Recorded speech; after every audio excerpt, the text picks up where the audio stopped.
Good morning. নিশ্চয়ই সকলে ভালো আছেন।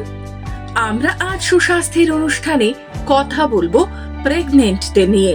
প্রেগন্যান্সির সময় শরীরের দিকে সজাগ থাকতে হবে, নজর রাখতে হবে নিজেকে, তবেই তো সুস্থ থাকবেন আপনি আর আপনার ভেতরে বড় হওয়া ছোট্ট শিশুটি।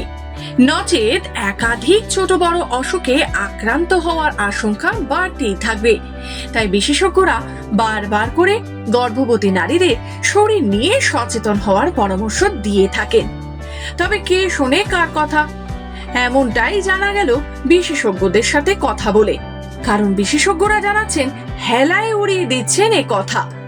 আর দুর্ভাগ্যজনকভাবে এই বদভ্যাসের ফল ভোগ করে তাদের শরীর, এমনকি ভ্রূণেরও গুরুতর ক্ষতি হওয়ার সম্ভাবনা থাকে।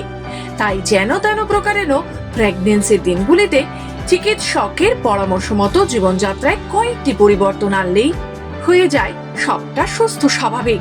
তাহলেই হাসতে খেলতে এই কঠিন সময়টা কাটিয়ে ফেলতে পারবেন আনন্দের সাথে। প্রেগন্যান্সিতে অনেক মহিলাই কিন্তু ব্রেকফাস্ট করতে চান না, আর এর ফল ভোগ করে তাদের শরীর। এনারা রোজ গ্যাস অ্যাসিডিটিতে ভুগতে থাকেন। তাই বিশেষজ্ঞরা বারবার গর্ভবতী মহিলাদের ব্রেকফাস্ট করার পরামর্শ দিয়ে থাকেন। এতে গ্যাস অ্যাসিডিটির মতো সমস্যাকে হেলায় হারিয়ে দেওয়া যায়। এরপর আসি কোন ধরনের খাবার খেলে সুস্থ থাকবে শরীর। কোষ্ঠকাঠিন্যের মতো জটিল সমস্যা দূরে থাকবে। এমন কিছু খাবার খেতে হবে যার ফলে নিয়ন্ত্রণে থাকবে সুগার, প্রেসারের মতো ক্রনিক অসুখও। তাই যত দ্রুত সম্ভব ফাইবারযুক্ত খাবারগুলোকে ডায়েটে জায়গা করে দিন। তাহলে দেখবেন সুস্থ থাকার পথ প্রশস্ত হচ্ছে। অনেক মহিলাই গর্ভাবস্থায় জলপান করার পরিমাণ কমিয়ে দেন, আর এই বদভ্যাসের নেতিবাচক ফল ভোগ করতে থাকে তাদের শরীর।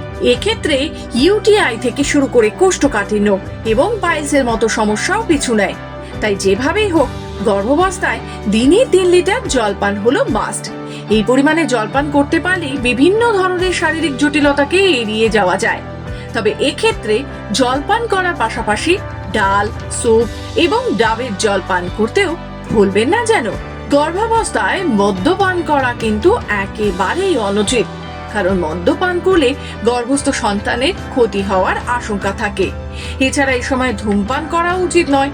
এই মারণ নেশা থেকেও মায়ের পাশাপাশি শিশুর শরীর একাধিক সমস্যায় জড়িয়ে পড়তে পারে। তাই বিশেষজ্ঞরা বারবার করে গর্ভাবস্থায় এই ধরনের নেশার ফাঁদ এড়িয়ে চলার পরামর্শ দিয়ে থাকেন। গর্ভাবস্থায় অবশ্যই পছন্দের খাবার খাবেন, কিন্তু তার সাথে অবশ্যই মেনে চলুন ডায়েটের মধ্যে কিছু বিশেষ প্ল্যান। যেমন ফাইবার জাতীয় খাবার, ফলমূল, বাদাম, সবজি ইত্যাদি খান। সুস্থ থাকবে আপনার শরীর, সুস্থ থাকবে আপনার ছোট্ট শিশু। গর্ভাবস্থায় শুয়ে বসে থাকা ভুল করবেন না কখনোই, বরং প্রতিদিন 30 মিনিট হলেও ব্যায়াম করুন। এক্ষেত্রে চিকিৎসকের পরামর্শ কিন্তু অবশ্যই নিন। তবে কারো কারো ক্ষেত্রে এক্সারসাইজে অনীহা থাকলে দিনে 30 মিনিট হাঁটা অত্যন্ত জরুরি। দিনে মাত্র এইটুকু সময় হাঁটতে পারলেই আপনি সুস্থ থাকতে পারবেন, জানাচ্ছেন বিশিষ্ট চিকিৎসকেরা। তাই এই নিয়মটিও মেনে চলুন, আপনি সুস্থ থাকুন। তাই নিয়েই আমাদের এই সুস্বাস্থ্য অনুষ্ঠান। আরো বিশদ জানতে হলে অবশ্যই বিশেষজ্ঞের পরামর্শ নিন।